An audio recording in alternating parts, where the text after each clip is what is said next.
International standards తో quality education అందిస్తుంది futuristic edu initiatives.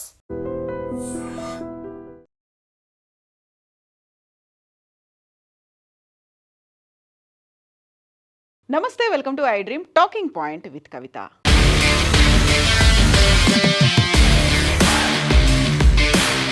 దేశ విభజన జరిగిన తర్వాత for the first time Pakistan యూనివర్సిటీల్లో సంస్కృతం అడుగుపెట్టింది. All thanks to 52 doctor Shahid Rashid. ఈ ప్రొఫెసర్ కారణంగానే, ఆయన చేసినటువంటి కృషి కారణంగానే పాకిస్తాన్లో ఉన్నటువంటి యూనివర్సిటీలో సాంస్క్రిట్ అనేది ఒక కోర్సుని ప్రారంభించారు. సక్సెస్ఫుల్గా 3 నెలల కోర్సుని కంప్లీట్ చేసుకున్నటువంటి విద్యార్థులకి సర్టిఫికెట్స్ని కూడా ప్రదానం చేశారు. యాక్చువల్గా లాంగ్వేజ్ అనేది సంస్కృతం, అందులోనూ పర్టికులర్గా సంస్కృతం మాకు కూడా చెందినదే అనేటువంటి మాటని డాక్టర్ షాహిద్ రషీద్ చెప్తున్నారు. లాంగ్వేజ్ అనేది ఒక బ్యారియర్గా ఉండకూడదు, అడ్డంకిగా ఉండకూడదు, ఒక బ్రిడ్జ్ లాగా, ఒక వారధిగా ఉండాలి అనేటువంటి మాటని డాక్టర్ షాహిద్ రషీద్ చెప్తున్నారు.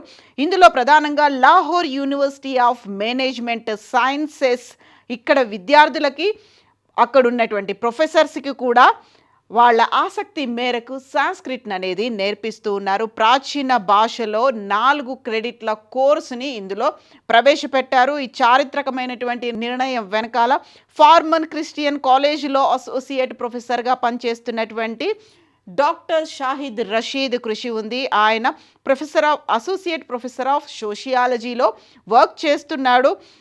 డాక్టర్ రషీద్ కృషి కారణంగానే పాకిస్తాన్లో తిరిగి పాకిస్తాన్కి సంబంధించినటువంటి విద్యా వ్యవస్థలో సంస్కృతం అనేది ఇప్పుడు ప్రారంభించారు. కోర్స్ కంప్లీట్ చేసుకున్నటువంటి స్టూడెంట్స్కి డిసెంబర్ 9న సర్టిఫికెట్స్ను కూడా ప్రదానం చేశారు. యాక్చువల్గా తను ఆన్లైన్ కోర్సులను నేర్చుకున్నాడు. గతంలో కూడా తనకి ఇంట్రెస్ట్గా ఉన్నటువంటి సబ్జెక్టులను కావచ్చు, లాంగ్వేజ్లను కావచ్చు, ఆన్లైన్లో నేర్చుకున్నట్టుగానే సంస్కృతిని కూడా ఆయన ఆన్లైన్లోనే నేర్చుకున్నారు.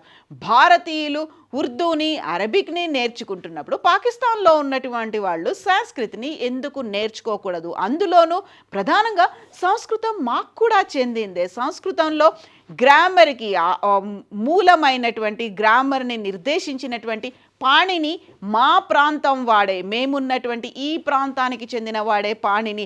అందులోనూ ఇండస్ వ్యాలీ సివిలైజేషన్, సింధు నాగరికతకి సంబంధించి సంస్కృతం ఎంతగానో తోడ్పడింది. అలాగే దేశాల మధ్య సరిహద్దుల్ని చెరిపేయడానికి కూడా ఒక కల్చరల్గా కూడా ఈ సంస్కృత్ ఉపయోగపడుతుంది అనేటువంటి మాటని షాహిద్ రషీద్ చెప్తున్నారు.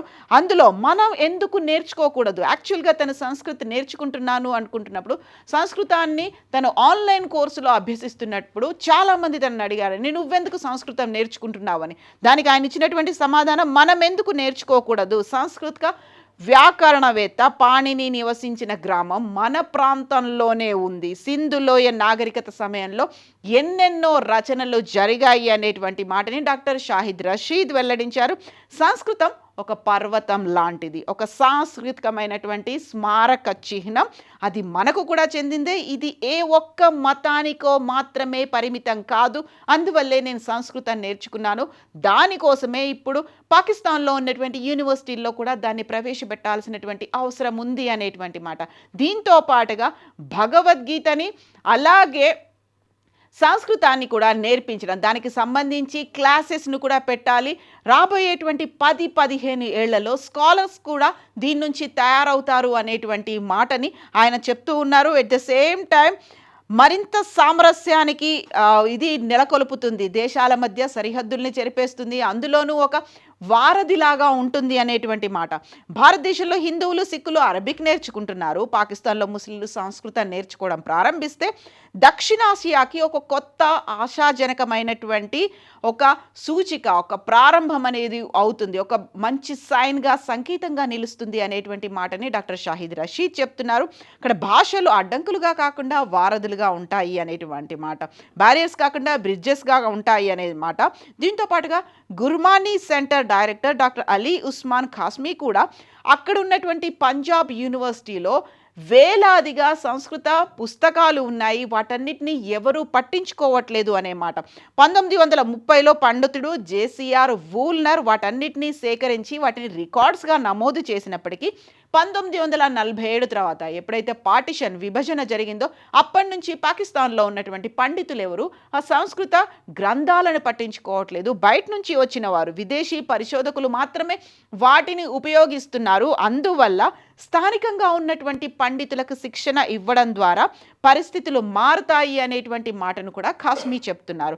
ప్రస్తుతం కొనసాగుతున్నటువంటి సంస్కృత కోర్సులో విద్యార్థులకు మనం చూసినటువంటి ప్రసిద్ధ మహాభారత టెలి సీరియల్లో ఉన్నటువంటి హై కథా సంగ్రామ్కి అనేటువంటి మాట, విశ్వ శాంతికి అనేటువంటి హై కథా సంగ్రామ్కి ఈ పాటకి సంబంధించి అనువాదాన్ని కూడా ఉర్దూలో అక్కడున్నటువంటి స్టూడెంట్స్ చేస్తున్నట్టుగా అనౌన్స్ చేశారు. భవిష్యత్తులో మహాభారతం, భగవద్గీతకి సంబంధించినటువంటి హిందూ పురాణాలపై సంస్కృతంలో మరిన్ని కోర్సులను ప్రవేశపెట్టాలి అనేది Lahore university of management studies ఒక లక్ష్యంగా పెట్టుకుంది. కాశ్మీ ప్రకారం ఆయన చెప్తున్న దాని ప్రకారం 10 నుంచి 15 ఏళ్లలో సంస్కృతం మీద పరిశోధనలు చేసే వాళ్ళు పెరుగుతారు అనేటువంటి మాటను. దీంతో పాటుగా డాక్టర్ షాహిద్ రషీద్ చెప్తున్న దాన్ని బట్టి ఆ 52 ఏళ్ళ ఈ షాహిద్ రషీద్ తన యాన్సెస్టర్స్, తన పూర్వీకులు కూడా భారతదేశం కర్నాల్, ఉత్తరప్రదేశ్లో నుంచి కర్నాల్కి చెందిన వాళ్ళుగా తమకు ఆ లింక్స్ కూడా ఉన్నాయి అనేటువంటి మాటను చెప్తున్నారు. సో కనెక్షన్స్ అనేవి ఉన్నాయి కాబట్టి వాటన్నిటిని మనం గుర్తు చేసుకోవాల్సినటువంటి అవసరం ఉంది. అందులోనూ పర్టికులర్గా దేవనాగరి లిపి అనేది నన్ను చాలా ఆకర్షించింది. చాలా ఆర్టిస్టిక్గా కూడా ఉంటుంది కాబట్టి నేను ఆ దేవనాగరి లిపిలో ఉన్నటువంటి సంస్కృతాన్ని నేర్చుకున్నాను అనేటువంటి మాటను. సో దీంతో పాటుగా ఇప్పుడు భవిష్యత్తులో మెల్లిమెల్లిగా ఇంట్రెస్ట్ అనేది పెరుగుతుంది. ఒకప్పుడు హెసిటేట్ చేసినటువంటి వాళ్ళు, లేకపోతే తను సంస్కృతం చదువుకుంటే క్వశ్చన్ చేసిన వాళ్ళు కూడా ఇప్పుడు ఈ 3 నెలల కోర్సులో జాయిన్ అవ్వడానికి ఇంట్రెస్ట్ చూపిస్తున్నారు అనేటువంటి మాటని. సో మెల్లిమెల్లిగా ఆకర్షిస్తున్నారు. ఒక ఇన్హిబిషన్స్, హెసిటేషన్స్, క్వశ్చన్స్ అన్నీ పోతున్నాయి. చాలామంది సంస్కృతం నేర్చుకోవడానికి ఇంట్రెస్ట్ చూపిస్తున్నారు అనేది డాక్టర్ షాహిద్ రషీద్ చెప్తున్నటువంటి మాట. So as part of the Sanskrit program, students are also being introduced to cultural material linked to Sanskrit literature, including Urdu rendition అనేది. సో అక్కడ ఉన్నటువంటి క్లాసికల్గా ఉన్నటువంటి రిసైటేషన్స్ అన్నిటిని వాళ్ళు నేర్చుకుంటున్నారు. నాట్ ఓన్లీ గ్లామరే కాదు, దాన్ని మళ్ళీ ఉర్దూలో ట్రాన్స్లేట్ కూడా చేయడానికి అది కృషి చేస్తోంది అనేటువంటి మాట. ఒక సుహృద్భావమైనటువంటి వాతావరణం నెలకొనడం, అందులోనూ పాణిని మా ప్రాంతం వాడే అని చెప్పుకోవడంతో మమ్మల్ని ఓన్ చేసుకుంటున్నారు. సంస్కృత భాష కేవలం ఒక ప్రాంతానికో, ఒక మతానికో, లేకుంటే ఒక గ్రంథాలకి భాషగా మాత్రమే పరిమితం కాదు అనేటువంటి మాట. ఎల్లలు చెరిపేటువంటి ఈ భాషని మేము నేర్చుకుంటున్నాము. సో భవిష్యత్తు ఆశాజనకంగా ఉండబోతోంది. సౌత్ ఏషియన్ కంట్రీస్లో ఇది కీలకమైనటువంటి రోల్ ప్లే చేయబోతోంది అనేది డాక్టర్ షాహిద్ రషీద్ చెప్తున్నటువంటి మాట. సో ఒక రకంగా ఇప్పటిదాకా పాకిస్తాన్ నుంచి బోల్డ్ అన్ని నెగటివ్ న్యూస్లను చూసాము. అటువైపు టెర్రర్ అటాక్లు కావచ్చు, లేకపోతే తీవ్రవాదులు కావచ్చు, ఆర్మీ చేస్తున్నటువంటి అరాచకాలు, బోర్డర్ దగ్గర జరుగుతున్నటువంటివి నిత్య కృత్యమైనటువంటి నేపథ్యంలో ఒక పాజిటివ్గా కనిపిస్తున్నటువంటి న్యూస్ సంస్కృత్ అనేది. సో సంస్కృత్ నిజంగానే ఒక దేవనాగరి లిపిలో ఉంది, ఒక దైవ భాషగా ఉంది. అందులోనూ మోస్ట్ ఇంట్రెస్టింగ్గా ఉంటుంది. చాలా గౌరవప్రదమైనటువంటి భాషగా భావించబడుతున్నటువంటి సంస్కృతాన్ని మేము నేర్చుకుంటున్నాం, నలుగురికి నేర్పిస్తాము అనేటువంటి డాక్టర్ షాహిద్ రషీద్ చెప్తున్నటువంటి మాటల మీద మీరేమనుకుంటున్నారో కామెంట్స్ రూపంలో తెలియజేయండి. And for more videos, Please subscribe to iDream. Please subscribe to iDream. Please subscribe iDream. And please subscribe to iDream. For more videos, subscribe to iDream. please like, share and subscribe to the channel. Congratulations, iDream. Subscribe to iDream. Subscribe to iDream. So subscribe to iDream Media. iDream की iDream team अंदर की huge congratulations. Please subscribe iDream Media. Please subscribe to iDream. Subscribe iDream. Please subscribe to iDream.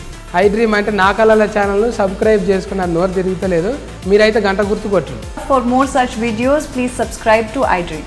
Subscribe to iDream. Please subscribe to iDream. Please subscribe iDream Media. Please do subscribe to iDream. Please subscribe to iDream Media. For best entertainment and information, please subscribe iDream. And don't forget to subscribe to iDream.